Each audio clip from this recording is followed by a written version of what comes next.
یہ کہہ رہی ہیں کہ مولانا آپ کا اخلاق بیہیویئر بہت اچھا ہے، تو میں یہ چاہتی ہوں کہ آپ میرے لیے نہیں مولانا میرے لیے دعا کریں کہ اللہ مجھے بھی ایسا خامد عطا کرے۔ اور اللہ سے دعا ہے کہ اللہ تعالیٰ آپ کو اچھے اخلاق والا زندگی کا ساتھی عطا فرمائے۔ غربت میں تو انسان گزارا کر لیتا ہے، لیکن بد اخلاق انسان کے ساتھ گزارا نہیں ہو سکتا ہے۔ جنید بغدادی رحمۃ اللہ علیہ فرماتے ہیں کہ شرابی کے ساتھ رہ سکتا ہوں، بد اخلاق کے ساتھ نہیں رہ سکتا۔ ان کی بیٹی کا کوئی مسئلہ ہے تو سسرال ہیں، وہ فورس کر رہے ہیں کہ تعویذ لیا جائے، دھاگے باندھے جائیں، تو اس بارے میں آپ گائیڈ کریں کہ مجھے کیا کرنا چاہیے۔ میں نے چند دن پہلے دیکھا کہ پتہ نہیں مرگی کا یا کس چیز کا علاج ہے کہ گدھے کے کھر کاٹ کے گلے میں ڈالو۔ تقریباً سارے عامل 2 نمبر ہیں، اور سوائے کمائی کے اور کوئی چکر نہیں ہے، اور لوگوں کے ضعیف ایمان سے وہ فائدہ اٹھاتے ہیں۔ ابو ہریرہ رضی اللہ تعالیٰ عنہ لیٹے ہوئے تھے، آپ نے فرمایا کیا ہوا؟ کہا جی پیٹ میں درد۔ کہا اٹھو نفل پڑھو، نماز میں شفا۔ اسباب کو پر توکل کرنا جہالت ہے، اسباب کو بیکار سمجھنا یہ بے وقوفی ہے۔ آخری 2 صورتیں اتری ہی اس لیے تھی، ہمارے نبی پر جادو ہوا تو اللہ تعالیٰ نے قل اعوذ برب الفلق قل اعوذ برب الناس اتاری، اور نماز شروع کی الحمدللہ رب العالمین۔ رکوع میں گیا سبحان ربی العظیم، رکوع سے کھڑا ہوا ربنا لک الحمد، سجدے میں گیا سبحان ربی الاعلی۔ اتنا اللہ نے رب کا تکرار کروایا مسلمانوں سے، میں رب ہاں، میں رب ہاں، میں کھوامنا ہے۔ میں یو پی ایس سی کی تیاری کر رہی ہوں گھر میں، لیکن جاب کے لیے مجھے یقیناً پھر باہر نکلنا پڑے گا۔ جاب کرنی چاہیے یا پردے کی وجہ سے جاب چھوڑ دینی چاہیے؟ صحیح بات یہ ہے بیٹا کہ عورت کے لیے جاب نہیں ہے، وہ خامد کے ذمے ہے کہ وہ اپنی بیوی کو موت تک اس کی کفالت کرے، اس کے بچوں کی، اور عورت کی جاب ہے گھر اور بچوں کی تربیت اور پرورش، جو سب سے بڑی جاب ہے۔ کسی جگہ ضرورت بھی ہوتی ہے، عورتوں میں ڈاکٹر ہونی چاہیے چونکہ عورتوں کا علاج ہے، جہاں ضرورت ہے وہاں تو شریعت کی طرف سے بھی ہے، جو اللہ اس کے رسول کو پسند ہے اسے اپنی پسند بنا اور اس پہ عمل کر تو اللہ اس کے محبوب کا حبیب بن جائے۔ آسک ایم ٹی جے، پوچھئے اپنے دل کی بات، اپنے سوالات ای میل کریں manager@tariqjamilofficial.com۔ بسم اللہ الرحمن الرحیم، والصلاة والسلام علی نبی الامین وعلی آلہ واصحابہ اجمعین۔ میرے انتہائی قابل احترام ناظرین، السلام علیکم۔ ہم ایک مرتبہ پھر آپ کی خدمت میں حاضر ہیں آسک ایم ٹی جے کی نئی ایپیسوڈ کے ساتھ، اور امید کرتے ہیں کہ ہم آج آپ کے پھر سوالات مولانا کے سامنے پیش کریں گے اور ان کے جوابات حاصل کریں گے، تاکہ آپ کو بھی اور مجھے بھی اور ہم سب کو سیکھنے کا موقع ملے۔ تو بابا سب سے پہلا سوال ہے، شیخو پورے سے ایک ڈاکٹر زینب ہیں جو گائناکولوجسٹ ہیں، اور گھر کا بھی دیکھ بھال، بچے بھی ہیں ان کے، فیملی۔ پہلا سوال ان کا یہ ہے کہ سیرت نبوی پہ پوچھ رہی ہیں کہ کیا آپ کی کوئی کتاب ہے، اور دوسرا سوال یہ ہے ان کا کہ چاہتی ہیں دین سیکھنا، لیکن پہلے ہی مصروفیت کی وجہ سے وقت کم ہوتا ہے، تو آن لائن اگر سیکھنا چاہیں تو اس کے لیے کیا کریں؟ السلام علیکم ورحمۃ اللہ وبرکاتہ۔ بسم اللہ الرحمن الرحیم، والصلاة والسلام علی رسولہ الکریم وعلی آلہ وصحبہ اجمعین۔ میں نے سیرت پر تو کوئی کتاب نہیں لکھی، البتہ میرے سیرت پر جو بیانات ہیں اس کا مجموعہ سیرت النبی کی شکل میں کسی نے چھاپا ہے، اوپر میرا نام لکھ دیا ہے۔ وہ اللہ کے نبی کی سیرت کو سمجھنے کے لیے مفید ہے، اور البتہ گلدستہ اہل بیت کی خدمت اللہ تعالیٰ نے مجھ سے لی، اس میں مختصر سب کے حالات ہیں، اور سیرت النبی کی جو بھی کتاب ملے اس سے آپ استفادہ کریں۔ اور آن لائن کا یہ بات یہ ہے کہ ہمارے اپنے مدرسۃ الحسنین کا آن لائن کا سلسلہ ہے، جہاں ہم پوری دنیا سے خواتین و حضرات بڑے جوان بوڑھے سب وہ اس سے استفادہ کر رہے ہیں، فائدہ اٹھا رہے ہیں. آپ اس کو جوائن کر لیں تو آپ کو اس سے انشاءاللہ فائدہ ہوگا. جزاک اللہ جی. اس میں مزید میں بھی کچھ عرض کرتا چلوں آن لائن کورس کے حوالے سے کہ یہ بڑا منظم اور مرتب کورس ہے. اور اگر آپ ہمارا مولانا کا پیج آپ نے لائک کیا ہوا ہے طارق جمیل آفیشیل، تو اس پر اس کی اناؤنسمنٹس آتی رہتی ہیں. جب بھی نیا کورس ہم لانچ کرتے ہیں تو اس کی اناؤنسمنٹ ہوتی ہے، اور بڑا آسان ہے، اس کو آپ جوائن کر سکتے ہیں اور آن لائن کلاسز ہوں گی، اور امید ہے آپ کو بہت فائدہ ہوگا انشاءاللہ. اچھا، اگلا بابا ایک بہن ہے اور ان کا ایک سوال بھی ہے اور ایک دعا بھی ہے، خواہش بھی ہے. یہ کہہ رہی ہیں کہ مولانا آپ کا اخلاق بیہیویئر بہت اچھا ہے، تو میں یہ چاہتی ہوں کہ آپ میرے لیے یعنی مولانا میرے لیے دعا کریں کہ اللہ مجھے بھی ایسا خامد عطا کرے.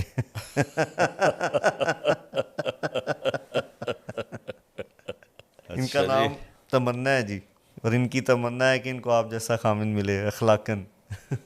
اللہ کرے میرے اخلاق ایسے ہی ہوں جیسے یہ بیٹی گمان کر رہی ہیں.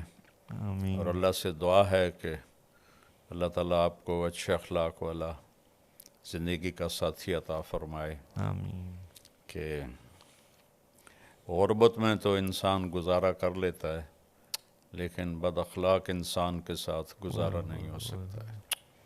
جنید بغدادی رحمۃ اللہ علیہ فرماتے ہیں کہ شرابی کے ساتھ رہ سکتا ہوں، بد اخلاق کے ساتھ نہیں رہ سکتا. اللہ.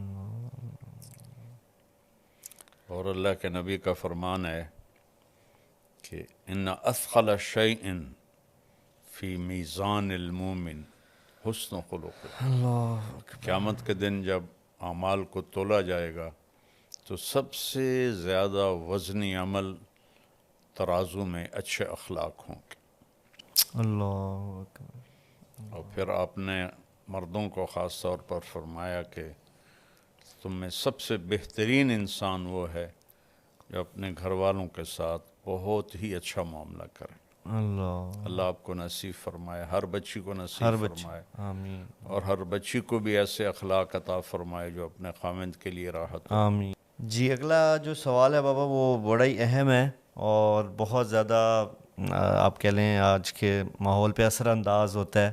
تو یہ بھی ایک بہن ہے جن کا نام بسمہ ہے، اور یہ ان کا اپنا مسئلہ انہوں نے ذکر کیا، لیکن اس سوال میں اس کے جواب میں کئی لوگوں کی رہنمائی ہوگی. ان کی بیٹی کا کوئی مسئلہ ہے تو ان کا کہنا ہے کہ ان کو جو ان کے اہل سسرال ہیں وہ اس پہ فورس کر رہے ہیں کہ تعویذ لیا جائے، دھاگے باندھے جائیں، تعویذ، دھاگے، عملیات یا دم کروایا جائے. اس چیز کے اوپر بہت زیادہ زور دیتے ہیں سسرال والے. پوچھنا وہ یہ چاہ رہی ہیں کہ میرا ان چیزوں پہ بالکل یقین نہیں ہے، تو اس بارے میں آپ گائیڈ کریں کہ مجھے کیا کرنا چاہیے، کہ اس طرف تعویذ یا عمل یا عملیات کی طرف جانا چاہیے یا علاج کرنا چاہیے. اور یہ آپ دیکھتے بھی ہیں بابا سوشل میڈیا پہ آج کل ایک بھرمار ہے. اس وقت تو سوشل میڈیا پر بھرمار ہے، یہ پڑھ لو، وہ پڑھ لو، یہ کر لو، وہ کر لو. میں نے چند دن پہلے دیکھا کہ پتہ نہیں مرغی کا یا کس چیز کا علاج ہے کہ گدھے کے کھر کاٹ کے گلے میں ڈالو. اللہ ان کو ہدایت دے، انہوں نے امت کو گمراہ کر دیا. اللہ نے ہمیں سورۃ فاتحہ دی ہے جو ہر بیماری کے لیے شفا ہے، اور آیات شفا ہیں قرآن میں، وہ پڑھیں. آخری 2 صورتیں اتری ہی اس لیے تھیں ہمارے نبی پر جادو ہوا تو اللہ تعالیٰ نے قل اعوذ برب الفلق قل اعوذ برب الناس اتاری. کسی عامل کے پاس جانے کی ضرورت نہیں ہے، تقریباً سارے عامل 2 نمبر ہیں، اور سوائے کمائی کے اور کوئی چکر نہیں ہے، اور لوگوں کے ضعیف ایمان سے وہ فائدہ اٹھاتے ہیں. اور ایک ایمان کا ضعف ہے، ایک جہالت ہے. تو اس سے عاملوں کی تو مٹی بھی سونا بنتی جا رہی، اور لوگ ویسے کہ ویسے ہیں. تو اس لیے عاملوں سے کوئی 3-4 میل دور رہیں، نماز پڑھیں، نفل پڑھیں۔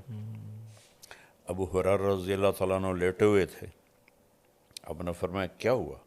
کہ پیٹ میں درد ہے۔ کہا قم فصل فإن فی الصلاۃ شفاء۔ ابو ہریرہ کیا ہوا؟ کہ جی پیٹ میں درد ہے۔ کہ اٹھو نفل پڑھو، نماز میں شفا ہے۔ اللہ، اب یہ عمل بتائیں تو عاملوں کی روزی جاتی۔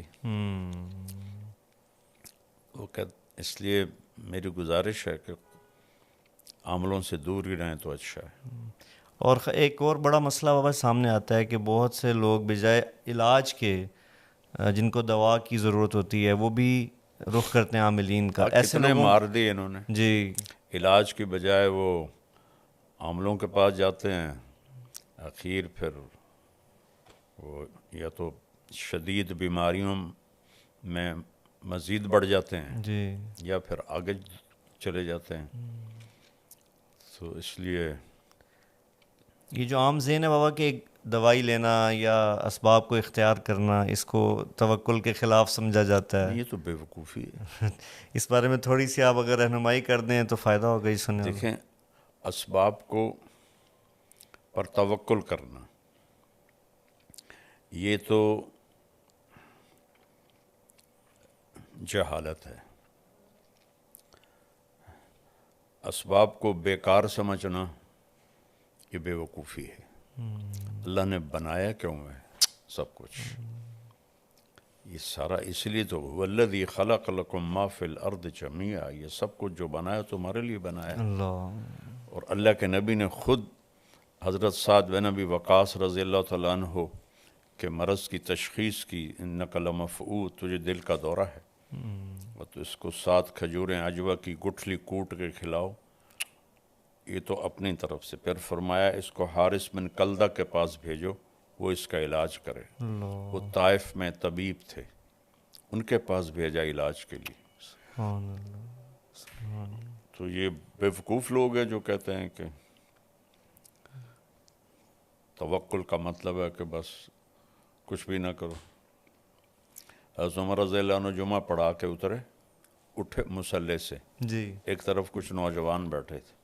آپ نے فرمایا من انتم، کون لوگ ہو؟ نوجوان تھے کہ نحن المتوکلون، ہم توکل والے ہیں۔ فعلاہم بدرتہ، انہوں نے اپنا درہ اٹھایا اور ایک ایک کی کمر کو سیکا۔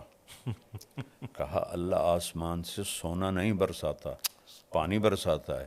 اللہ اکبر۔ اور جمعے کی نماز سی نا، تو اللہ کہتا ہے اذا قضیت الصلاۃ فانتشروا فی الارض، تو تم یہاں بیٹھے ہو، اللہ اوپر سے تمہیں پھینکے گا۔ اگر آئندہ تم یہاں نظر آئے میں تمہارے چہرے لال کر دوں گا۔ اللہ اکبر، سب کو بھگا دیا۔ اللہ اکبر۔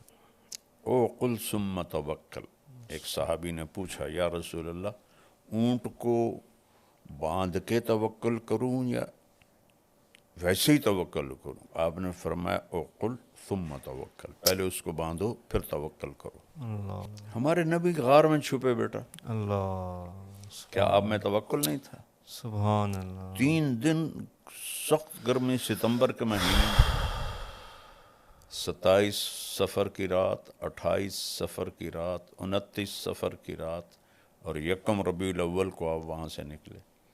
وہ سارا راستہ تبدیل کیا۔ ایک کافر رہبر تھا، عبداللہ بن اریقط، حضرت ابوبکر صدیق کا دوست تھا۔ بعد میں اس کا کوئی تذکرہ نہیں ملتا کہ وہ ایمان لایا یا نہیں لایا۔ اس کو رہبر بنا کے آپ نے سفر پہ آیا۔ تو اسباب کا ترک، اس کو توکل سمجھنا، یہ بہت ہی غلط۔ اور اسباب میں یوں لگنا کہ حلال حرام کی پہچان ہی ختم ہو جائے، جھوٹ نہ بولیں تو کم روٹی کہاں سے کھائیں، رشوت نہ لیں تو روٹی کہاں سے کھائیں، یہ بھی حرام ہے۔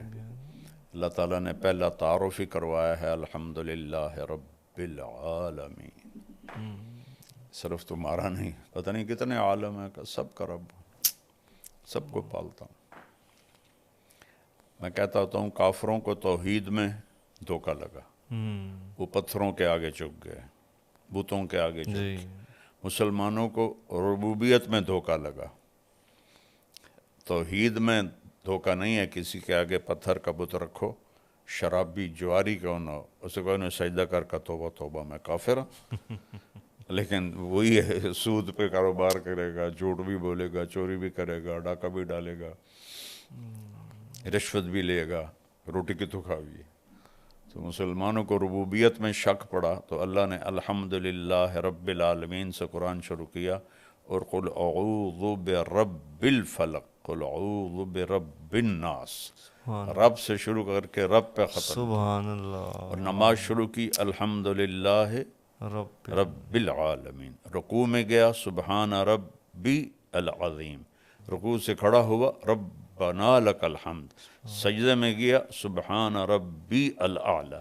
اتنا اللہ نے رب کا تکرار کروایا مسلمانوں سے، میں رب ہاں، میں رب ہاں، میں کھواونا ہے، میرے کول کوئی تھوڑ کوئی نہیں۔ تو یہ دونوں ایکسٹریمیں غلط ہیں۔ جی۔ اگلی بھی جو سائلہ ہیں ان کا نام شبنم ہے، یہ کہہ رہی ہیں کہ میں یو پی ایس سی کی تیاری کر رہی ہوں گھر میں، لیکن جاب کے لیے مجھے یقیناً پھر باہر نکلنا پڑے گا، تو اس میں پھر پردے کا تو میں بڑا اہتمام کرتی ہوں، پھر جاب میں جب میں جاب کروں گی اس وقت مشکلات کا سامنا کرنا پڑے گا مجھے، تو اس میں کیا کرنا چاہیے؟ یعنی جاب کرنی چاہیے یا پردے کی وجہ سے جاب چھوڑ دینی چاہیے؟ دیکھیں، صحیح بات یہ ہے بیٹا کہ عورت کے لیے جاب نہیں ہے، وہ خاوند کے ذمے ہے کہ وہ اپنی بیوی کو موت تک اس کی کفالت کرے، اس کے بچوں کی۔ جو مہر لکھا جاتا ہے یہ کسی کی بیٹی کی قیمت نہیں ہوتی، مہر ایک علامت ہے کہ جب تک یہ نکاح قائم رہے گا یہ لڑکا اس لڑکی کی، اس کے بچوں کی کفالت کرے گا۔ اور عورت کی جاب ہے گھر اور بچوں کی تربیت اور پرورش، جو سب سے بڑی جاب ہے، سب سے بڑی جاب ہے۔ جب اس جاب سے ماؤں نے منہ پھیرا تو اولادیں انسانیت ہی بھول گئیں۔ اس وقت ہمارے کالج، یونیورسٹیز نشے کے اڈے بنے ہوئے ہیں، 80% بچے بچیاں نشہ کر رہے ہیں، اور girl friend boy friend culture ایسے ہو گیا کہ جیسے کوئی یہ گناہ ہے ہی نہیں۔ اللہ تعالیٰ نے کہا لا تقربوا الزنا انہ کان فاحشۃ ومقتا وساء سبیلا، زنا کے قریب بھی نہ جاؤ۔ یہ عجیب بات ہے، کہنا تھا زنا نہ کرو، جی قریب نہ جاؤ کا کیا مطلب؟ کہ جو چیزیں اس کو پروموٹ کرتی ہیں، موٹیویٹ کرتی ہیں، ان سے دور رہو۔ اس میں سب سے بڑی چیز آزادانہ ملاپ ہے، نوجوان بچے بچیوں کا، مردوں عورتوں کا، جس کو اللہ نے حد بندی سے روکا۔ تو جب وہ ہم نے بیریئر توڑا تو ساری نسل اس پہ لگ گئی اور یہ مسئلہ ہی کوئی نہیں رہ گیا ہے۔ تو اللہ نے کہا یہ بہت بڑی فحاشی ہے، اور مقت کہتے ہیں انتہائی قابل نفرت چیز کو۔ مقتن کا لفظ کفر پہ نہیں بولا اللہ تعالیٰ نے، قابل نفرت تو سب سے زیادہ شرک ہے۔ جی اللہ نے زنا پہ بولا کہ انتہائی قابل نفرت ہے، وساء سبیلا، بہت غلط راستہ ہے۔ تو ماؤں کا کردار تھا بچے بچیوں کو ٹائم دے کے انہیں ایک اچھا مرد بچہ، اچھی بچی بنانا۔ تو وہ بڑا گھر ہو، بڑی گاڑی ہو، زیادہ پیسے ہوں، چلو دونوں جاب کرو، دونوں کماؤ۔ تو کسی جگہ ضرورت بھی ہوتی ہے بھائی عورتوں میں ڈاکٹر ہونی چاہیے، چونکہ عورتوں کا علاج ہے، اس کے لیے تو جی جہاں ضرورت ہے وہاں تو شریعت کی طرف سے بھی ہے، جی لیکن وہ بھی اب ایکسیس ہو چکا ہے. ایک سیٹ ہوتی ہے اور 1000 اپلیکیشن آئی ہوتی ہیں، اتنی زیادہ ہو گیا. میں میڈیکل کالجوں میں کب سے جا رہا ہوں. جی ایک زمانہ ہوتا تھا بس ایک تھوڑی سی جگہ میں لڑکیاں ہوتی تھی، باقی لڑکے.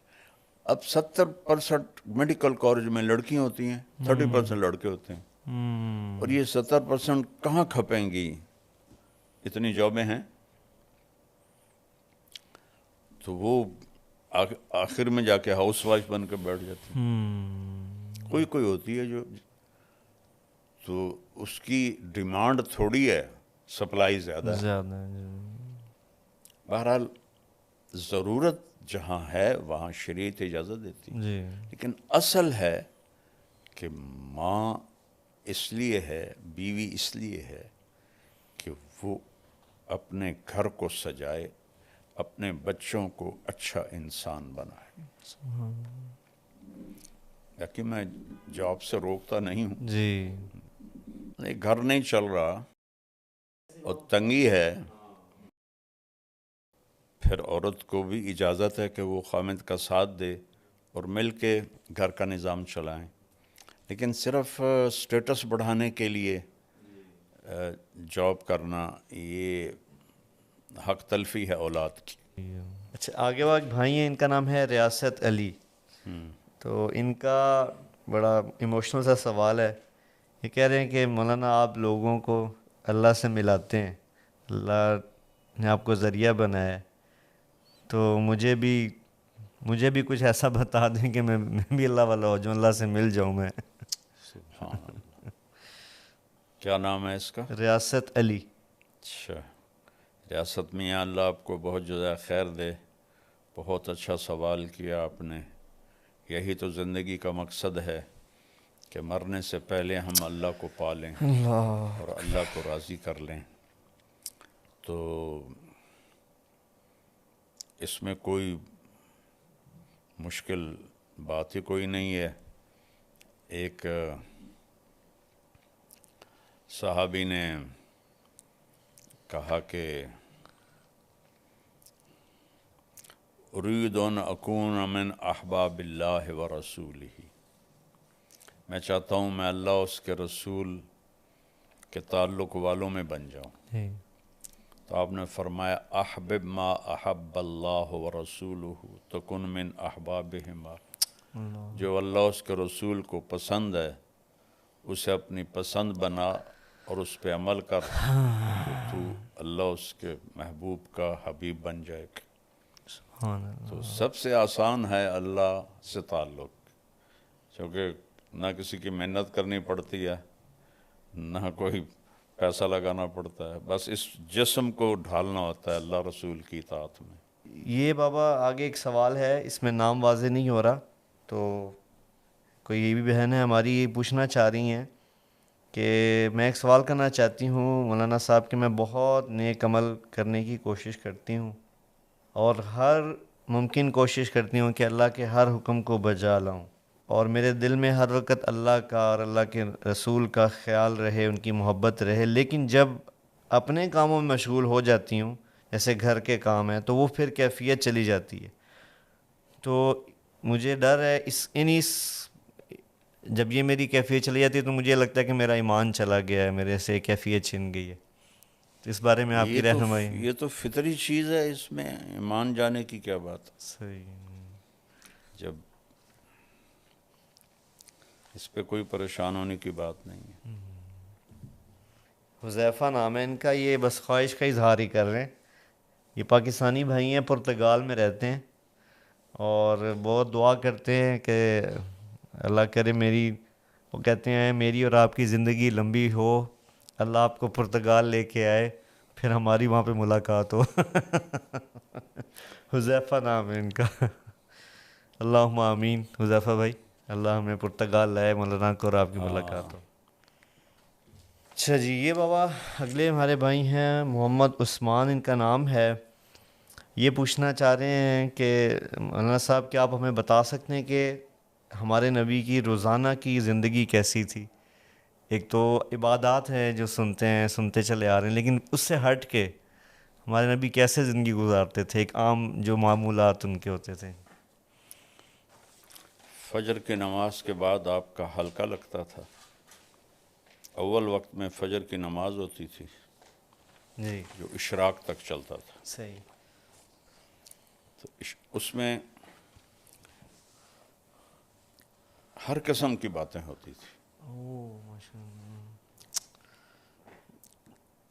کبھی دین کی بات ہوتی تھی، کبھی دنیا کی بات ہوتی تھی، اور ایک ملٹی پرپز قسم کا کبھی ہنسی مذاق ہوتا تھا. اللہ. اسید بن حضیر رضی اللہ تعالیٰ عنہ بہت لطیفہ گو صحابی تھے.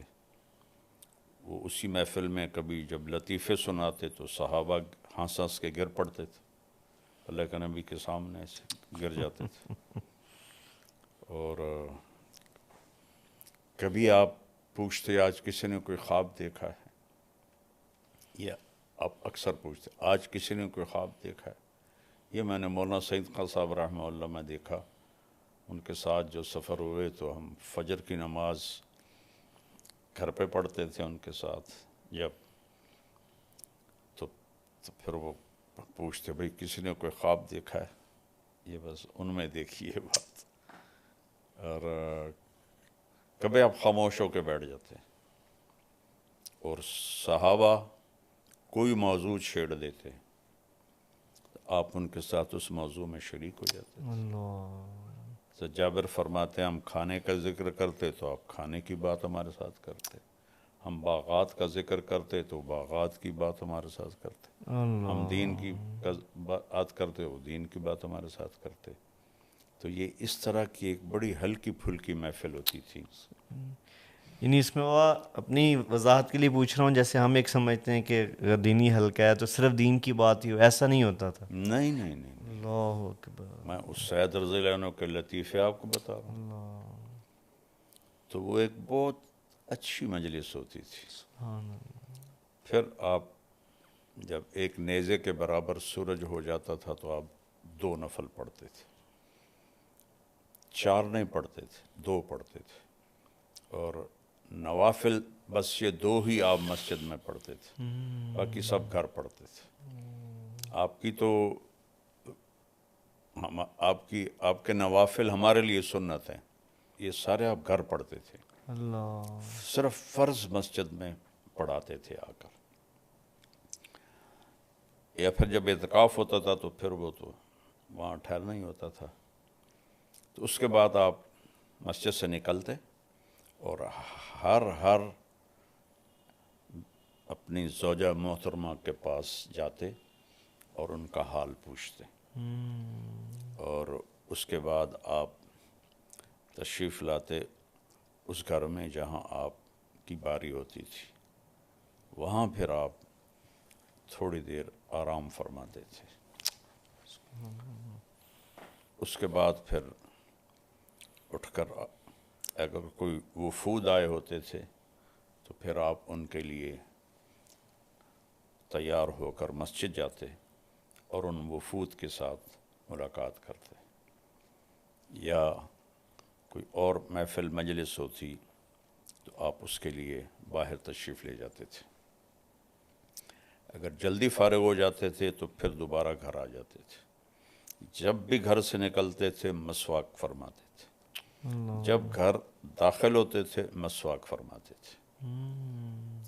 مستقل آپ کی عادت تھی کہ آپ گھر سے نکلتے ہوئے مسواک وضو اور گھر میں داخل ہوتے ہی پہلے مسواک فرماتے تھے. وہ جو پیلو کا جو بہت ہی اعلیٰ مسواک ہوتا ہے اب تو ملتا ہی نہیں. پھر آپ ظہر کی نماز ادا فرماتے تھے اور اس کے بعد آپ تھوڑی دیر قیلولہ فرماتے تھے.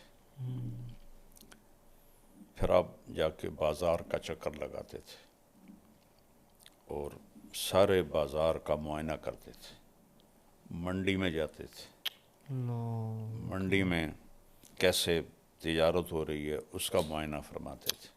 اور اس کے بعد پھر گھر واپس آتے، اور عصر کی نماز کے بعد آپ پھر ہر گھر والی کے پاس جا کے بیٹھتے تھے۔ اللہ اکبر، فجر میں تو صرف سلام حال آگے، ہر ایک کے پاس بیٹھتے تھے، تھوڑی تھوڑی تھوڑی دیر سب کے پاس بیٹھتے بیٹھتے بیٹھتے بیٹھتے اپنے باری والے گھر میں آتے تھے۔ تو پھر گھر کے کام کاج، جھاڑو دینا، برتن دھونا، اللہ اپنے کپڑے دھونا۔ آپ کی 9 بیویاں زندہ اپنے کپڑے خود دھوتے تھے، اللہ کوئی کپڑا پھٹ جاتا تھا خود سیتے تھے، جوتا پھٹ جاتا اس کو خود سیتے تھے، اپنے گھر والوں کے ساتھ مل کر گھر کا کام کرتے تھے، فی محنت اہلہ۔ اور آپ حضرت حسن نے پوچھا ہند بن ابی حالہ سے کہ اللہ کے نبی کیسے تھے؟ تو انہوں نے کہا دائم الفکرہ طویل الاحسان، لمبی سوچ اور لمبا غم۔ یہی سوال ایک صحابی نے حضرت عائشہ سے پوچھا، اللہ کے نبی کیسے تھے؟ انہوں نے کہا کان ضحاکا بساما، بہت ہنسنے والے، بہت مسکرانے والے۔ جگہ کے بدلنے سے عمل بدل گیا۔ اللہ اکبر، مسجد میں ہیں تو ایک ذمہ داری سر پر ہے، گھر میں آتے ہیں تو وہ ذمہ داری باہر، اور بیوی کے ساتھ ایز اے خاوند ہنس رہے ہیں، مسکرا رہے ہیں، گپے مار رہے ہیں۔ اور ایک ایسا نہیں کہ میں نبی ہوں اور بس وہ آگے بیچاری ایسے بیٹھی ہوئی ہوں، ایسے نہیں، بے تکلفی ہے۔ حضرت عائشہ نے حلوہ پکایا، حریرہ جو ذرا پتلا ہوتا ہے، اوپر سے حضرت سودا آ گئیں، حضرت سودا نے اپنی باری حضرت عائشہ کو دے دی تھی، تو ان میں بڑی دوستی تھی، تو انہوں نے کہا سودا یہ میں نے حلوہ بنایا، کھاؤ۔ انہوں نے کہا مجھے بھوک نہیں۔ کہا کھا لو ورنہ تیرے منہ پہ مل دوں گی۔ انہوں نے کہا مجھے طلب نہیں، تو انہوں نے لپ بھری اور منہ پہ مل دیا۔ اللہ کے نبی بیٹھے ہوئے تھے، سبحان اللہ، آپ نے حضرت عائشہ کے دونوں ہاتھ پکڑے، کہا سودا چل آ اس کے منہ پہ مل۔ اللہ حضرت سودا نے اٹھا کر ان کے منہ پہ مل دیا۔ اللہ اکبر، ہائے یہ آپ کی گھر کی زندگی تھی۔ اللہ اکبر، سبحان اللہ، اور پھر مغرب کے بعد سب بیگمات کو وہاں بلاتے جہاں آپ کی باری ہوتی تھی، ان کے ساتھ دن میں 3 مجلسیں ہوتی تھی، فجر کی مختصر، عصر کی تھوڑا تھوڑا ٹائم، مغرب کے بعد پھر سب کٹھی اس گھر میں، وہاں جتنی دیر وہ بیٹھیں اس کے لیے کوئی ٹائم مقرر نہیں ہوتا تھا۔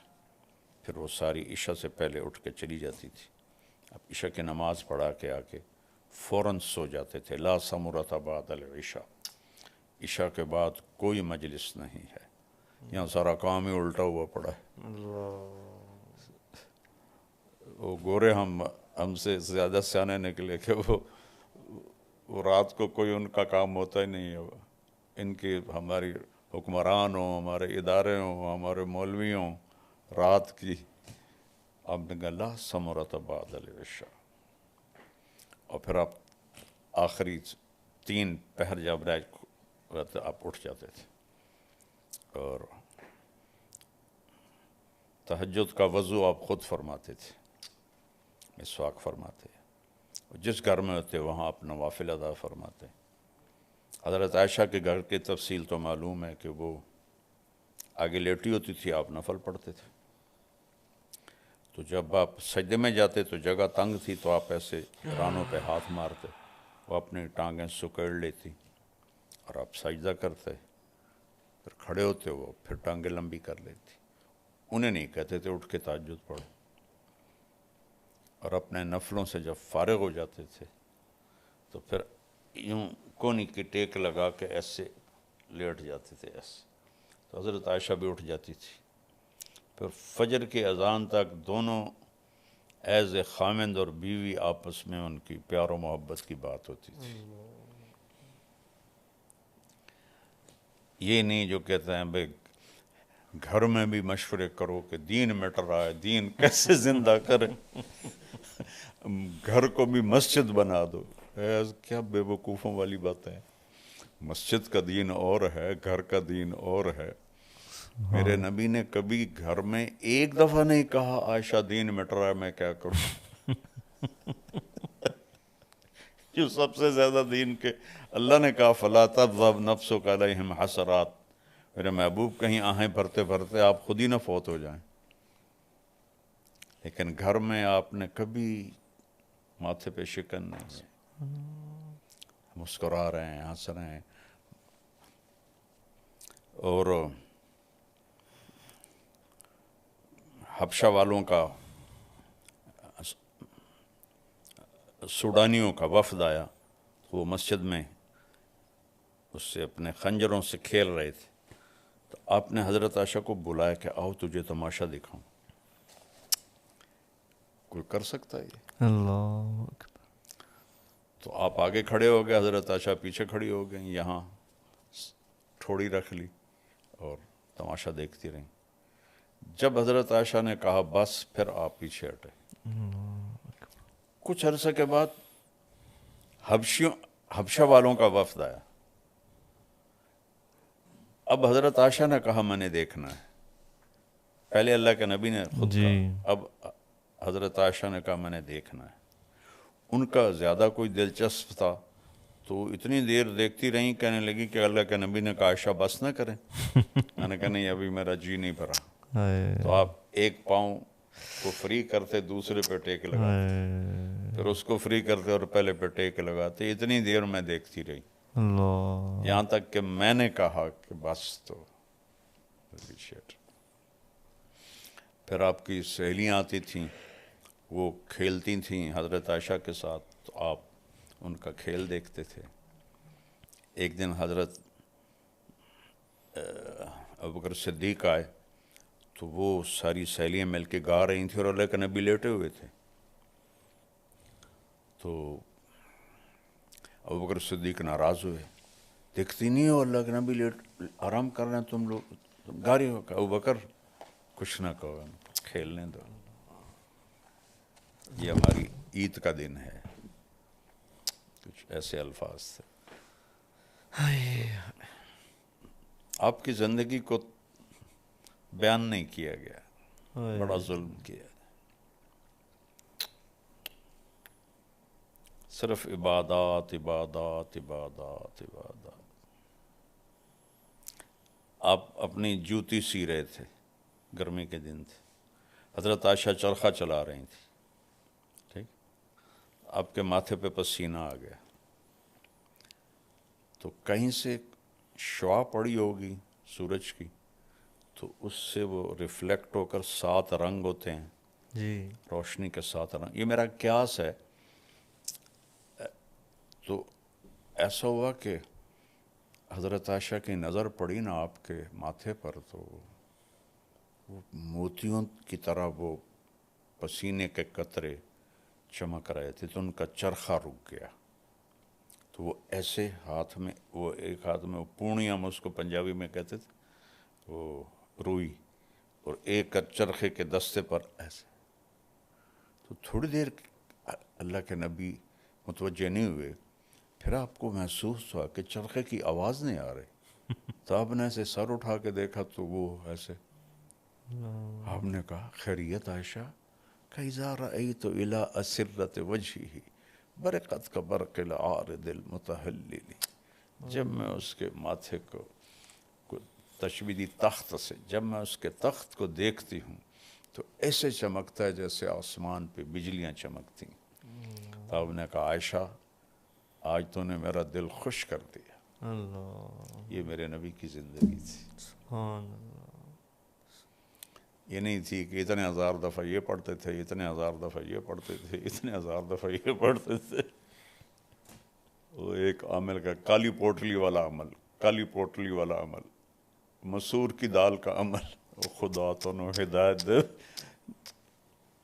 خود بھی گمراہ ہو رہے ہیں، لوگوں کو بھی گمراہ کر رہے ہیں۔ اللہ کیا جواب دیں گے؟ بئس العبد عبد یطلب الدنیا بالدین، بدترین انسان ہے جو دین کے نام پہ دنیا کمائے، بدترین انسان۔ اللہ میری حفاظت فرمائے، ہم سب کی حفاظت فرمائے۔ سب سے زیادہ جو میرے اوپر خوف ہوتا ہے وہ اس بات کا ہوتا ہے، کیونکہ اب میں اس پوزیشن میں ہوں کہ میں آپ کو ایک واقعہ سناتا ہوں، اچانک سے یاد آ گیا۔ اور یہ واقعہ ہے بیٹا 1974، ہمارا سبق ہو رہا تھا حیات الصحابہ کا، سردیوں کا زمانہ تھا، اور لڑکوں کی نگرانی کے لیے مطبخ کے اندر ایک سبق ہوتا تھا کہ لڑکے مہمانوں کے لیے روٹیاں بناتے تھے، تو مطبخ والوں نے شکایت کی کہ یہ ہمارے قابو نہیں آتے آپ کے شاگرد، تو پھر 2 گھنٹے سبق ہوتا تھا، ایک استاد روزانہ وہاں بیٹھتا تھا۔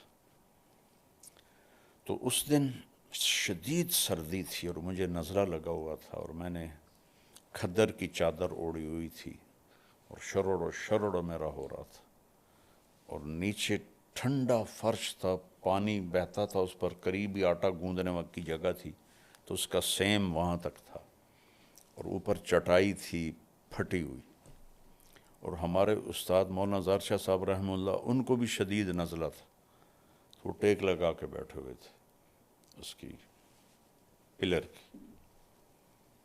تو ہم سردی سے ایسے بھیڑ کی طرح سکڑے ہوئے تھے، چونکہ برآمدے میں سبق ہوا تھا، ٹھنڈی ہوا آ رہی تھی، تو کبھی کبھی مولانا ترغیب دیتے تھے، تو سبق میں کوئی بات آئی اور انہوں نے ترغیب دی، اس میں ایک جملہ بولا، رائمنڈ کی نسبت کو بیچنا نہیں۔ میرے اب بھی آنکھوں میں آنسو ہیں کہ پتہ نہیں باقی لڑکوں کا کیا تاثر تھا، میرا رد عمل تھا۔ میں نے کہا اس میں بیچنے والی چیز کیا ہے؟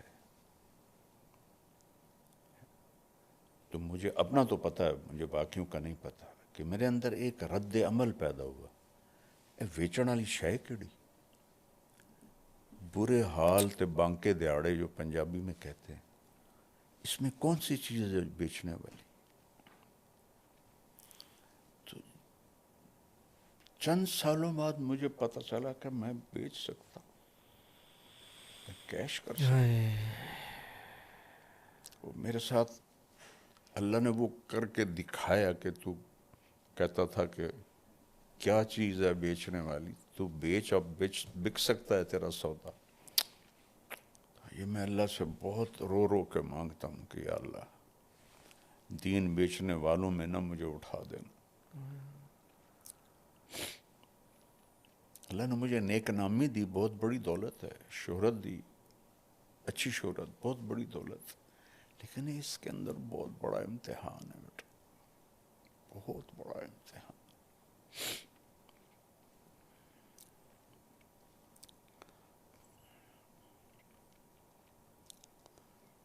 تو میرے نبی کے بہت خوبصورت، کبھی کسی مولوی نے کہا ہے آؤ بیگم دوڑ لگائیں،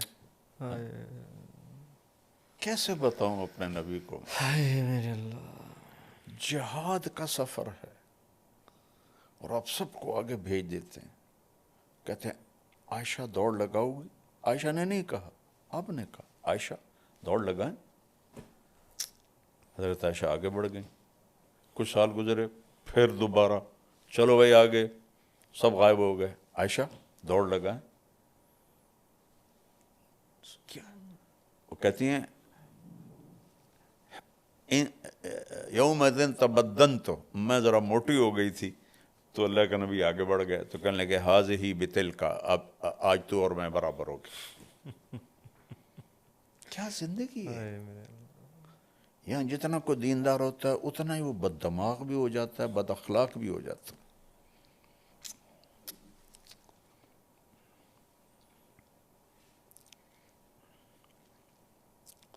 سبحان اللہ، جہاد کا سفر اور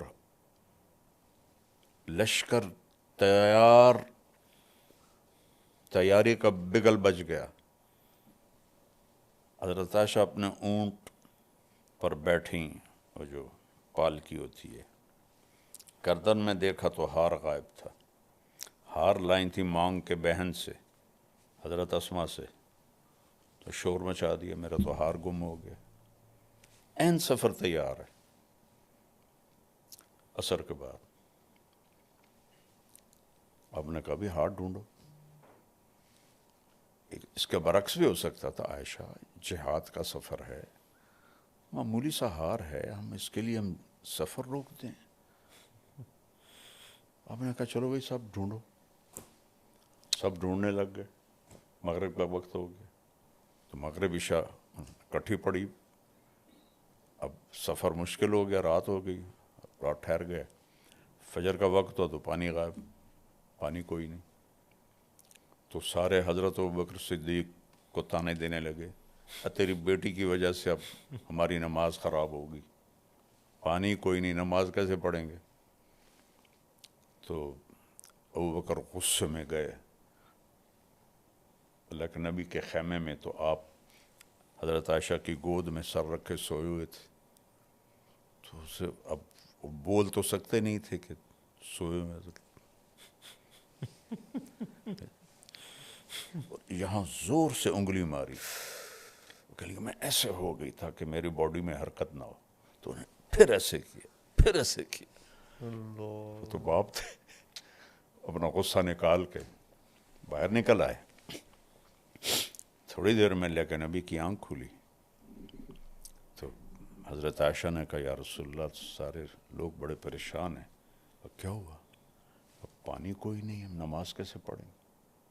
یہ بات ہو رہی تھی، جبریل آ گئے، وَلَمْ تَجِدُوا مَاءً فَتَيَمَّمُوا صَعِيدًا طَيِّبًا فَامْسَحُوا بِوُجُوهِكُمْ وَأَيْدِيكُمْ۔ پہلی دفعہ آیت تیمم، آدم سے لے کر عیسیٰ تک علیہم السلام کبھی تیمم نہیں آیا، آج آیا تیمم۔ اور کیا عجیب بات ہے کہ مٹی منہ پہ ملو اور پاک ہو جاؤ۔ سبحان اللہ۔ یوں کر کے ایسے کیا اور یوں کر کے ایسے کیا، چل بھائی پاک۔ حضرت عمار بن یاسر کو سفر میں احتلام ہو گیا، وہ کہنے لگے وضو کے لیے تو یہ ہوتا ہے، تب مجھے تو احتلام ہوا ہے، میں تیمم کیسے کروں؟ انہوں سارے کپڑے لا دیتے کلیان اور آ رہے تھے، کدی این تے کدی این تے کدی این تے کدی این۔ مدینے واپس آ، یا رسول اللہ مجھے نہانے کے فرض غسل تھا، پھر میں نے تو یہ کیا۔ آپ مسکرائے، کہا عمار یکفی کا ضربتان، یہاں بھی دو ہی ضربیں کافی تھیں، ایک یوں کر لیتا ایک یوں کر لیتا تو پاک ہو جاتا۔ اللہ اکبر۔ اب جو صحابہ نے ابو بکر کی تعریف شروع کی، واہ ابو بکر واہ، یہ پہلی برکت نہیں ہے جو تمہارے گھر سے ملی ہے، پہلے بھی بے شمار برکتیں تیرے گھر کی ہمیں ملی۔ فجر کی نماز کے بعد چاندنا ہو گیا، حضرت عائشہ نے کہا چلیں ہار چھوڑیں چلتے ہیں، پھر آپ نے کہا چلو۔ جب اونٹنی کو اٹھایا تو ہار نیچے اس کے پڑا ہوا تھا، وہ باہر انہوں نے ڈھونڈی رکھا، وہ نیچے چلا گیا تھا۔ جہاد کا سفر روک دیا۔ پڑھو، میں کیا کروں، مولوی نہیں جانتے سیرت کیا ہے تو میں اوروں کے پہ کیا رہوں۔ اکابر میں پھنسے ہوئے ہیں، اکابر، میں کہتا ہوں سب سے بڑے اکابر میں جاؤ، جو میرا نبی ہے جس سے یہ سارے اکابر وجود میں آئے، اس کی زندگی دیکھو، اسے فالو کرو۔ قابل اتباع صرف میرا نبی ہے، قابل احترام ہر اللہ والا ہے، سبحان بلکہ ہر عام سام مسلمان ہے۔ سبحان احترام سب کا ہے، اتباع صرف قل ان کنتم تحبون اللہ فاتبعونی۔ سبحان۔ اتباع میرے نبی کا ہے، احترام سب کا ہے، لیکن اللہ کیا کروں؟ وہ جو گیت تم نے سنا نہیں میری عمر بھر کا ریاض تھا، میرے درد کی تھی وہ داستان جسے تم ہنسی میں اڑا گئے۔ میں تو کتنے سال ہو گئے اللہ کے نبی کی سیرت کو بولتے ہوئے۔ جی معزز ناظرین، اسی کے ساتھ آج کی ایپیسوڈ کا اختتام ہوا۔ انشاءاللہ آپ سے ملاقات ہوگی اب نیکسٹ ایپیسوڈ میں۔ اور ایک ضروری بات عرض کرتا چلوں آپ سے کہ سکرین پر دیے گئے ای میل پر آپ اپنے سوالات بھیجیں۔ بہت سے ہمارے بہن اور بھائی ڈائریکٹ میسیجز کر دیتے ہیں ہمارے سوشل میڈیا پلیٹ فارمز پہ، تو ان سب کا احاطہ کرنا مشکل ہے، تو آپ سے گزارش ہے کہ سکرین پر دیے گئے ای میل ایڈریس پر ہی اپنے سوالات بھیجیں اور اپنے ان سوالات کا جوابات مولانا کی زبانی سنیں۔ بہت شکریہ۔